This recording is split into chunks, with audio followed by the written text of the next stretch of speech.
আজকে আমরা শিখব যে কিভাবে প্যাটার্ন গ্রেডিং করতে হয়। তো এর আগের পর্বগুলোতে আমরা শিখছি যে কিভাবে প্যাটার্ন বানাইতে হয়। তো আপনারা যদি আগের ভিডিওগুলো না দেখে থাকেন তাহলে অবশ্যই আগের ভিডিওগুলো আপনারা দেখে নেবেন। তো এখানে দেখেন টোটাল আমাদের প্যাটার্নের কাজ আমাদের কিন্তু শেষ। এখন আমরা গ্রেডিং এর কাজটা শিখব। আর গ্রেডিং এর কাজটা শেখার জন্য আমরা যাব হলো মেজারমেন্ট স্পেকে। এখানে দেখেন আমরা প্যাটার্নটা মেক করছি হলো এক্সেল সাইজের উপরে। তো আমাদের এইখানে বড় সাইজ আছে হলো 2XL 3XL, তারপরে আমাদের বেস সাইজ থেকে ছোট সাইজ আছে হলো L M S, তিনটা সাইজ আছে আর বড় দুইটা সাইজ আছে। তো এই প্যাটার্নগুলোও তো আমাদের কি তৈরি করতে হবে, তাই না? তো এই প্যাটার্নগুলো আমরা তৈরি করব হলো গ্রেডিং এর মাধ্যমে। প্রথমে আমাদের যে কাজটা করতে হবে সেটা হলো গ্রেডিংগুলো আগে আমাদের বের করে নিতে হবে। তো আমি আপনাদেরকে গ্রেডিংগুলো কত সহজে গ্রেডিংগুলো বের করা যায় এই কাজগুলোই আজকে আমি আপনাদেরকে দেখাবো।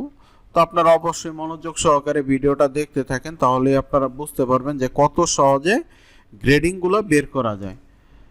আমি গ্রেডিংগুলো আপনাদেরকে এই এক্সেলের মাধ্যমেই দেখাবো। তার জন্য আমি একটা করে লাইন নিয়ে নিচ্ছি, কারণ আমি চাই যে আপনারা কাজগুলো খুব ভালোভাবে বোঝেন। এই কারণেই মূলত আমি এইভাবে কাজগুলো করি। তো আপনারা যদি আমার আগের ভিডিওগুলো যদি আপনারা দেখে থাকেন, কারণ আগে তো আমাদের অনেক স্টাইলের আমাদের প্যাটার্ন করা হয়েছে, যে ওই প্যাটার্নগুলো যদি আপনারা দেখে থাকেন তাহলে আপনারা জানেন যে আমি কিন্তু শুরু থেকে শেষ পর্যন্ত প্রত্যেকটা অপশন আপনাদেরকে কিন্তু দেখানোর চেষ্টা করি। তাহলে এখন আমরা গ্রেডিংটা বের করব। গ্রেডিংটা বের করার জন্য এখানে আমাদের আরেকটা লাইন নিতে হবে। আর গ্রেডিংটা যেন আপনারা ভালোভাবে বুঝতে পারেন তার জন্য আমি প্রত্যেকটা লাইন হাইলাইট করে দিব। হ্যাঁ, তো হাইলাইট করে দিলে হবে কি, এগুলো আপনাদের বুঝতে অনেকটা সুবিধা হবে। তো এই কারণে মূলত আমি এটা হাইলাইট করে দিচ্ছি যেন আপনারা খুব ভালোভাবে কাজটা যেন বুঝতে পারেন। আসলে প্রত্যেকটা কাজই হলো গুরুত্বপূর্ণ, তো মনোযোগ সহকারে দেখতে হবে। তো এখানে একটু মনোযোগ সহকারে আপনারা ভিডিওটা দেখতে থাকেন, কারণ আমি প্রত্যেকটা আজকে গ্রেডিংগুলো বের করব হলো এক্সেলের ফর্মুলার মাধ্যমে। তো এটাও আপনারা শিখতে পারবেন। আচ্ছা দেখেন আমাদের কিন্তু হাইলাইট করার কাজ শেষ। আচ্ছা এইটাও যদি আমরা আরেকটা কালার দিই তাহলে মানে আরো দেখতে ভালো লাগবে, তাই না? এখানে আমরা এটাকে কোন কালার দিব? আচ্ছা রেড কালার দিয়ে দিলাম। এইভাবে দেওয়ার কারণটা হলো যে আপনাদের বুঝতে অনেক সুবিধা হবে।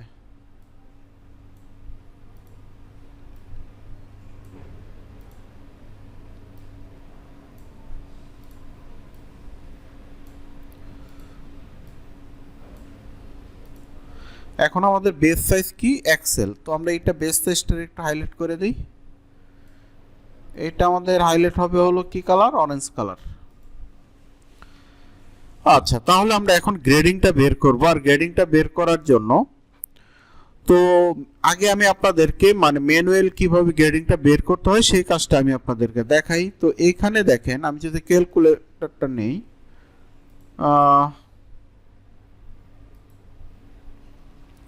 এইখানে দেখেন 47.8, তাই না? 47.8 মাইনাস যদি করি আমাদের কত? 45.9, তাহলে কতটুকু হচ্ছে? এটা গ্রেডিং 1.9। তারপরে দেখেন এখানে দেখেন এটা আছে কত? 49.7 মাইনাস যদি করি আমরা 47.8, তাহলে কত হয়? এটাও দেখেন 1.9। তারপরে আমরা যদি এখানে দেখি 44 আর এখানে 45.9, তাহলে এটাও 1.9। তারপরেরটা দেখেন, তারপরটা যদি আমরা একটু ক্যালকুলেশন করি, এখানে আছে হলো 44 মাইনাস যদি করি হলো 42.1, তাহলে কত হয়? এটাও দেখেন 1.9, এটাও হলো 1.9। তো আশা করি আপনারা বুঝতে পারছেন যে আসলে ম্যানুয়াল বের করলে কিভাবে বের করতে হয়। তো আমি একটু ফর্মুলার মাধ্যমে বের করব যেন সময়টা একটু কম লাগে।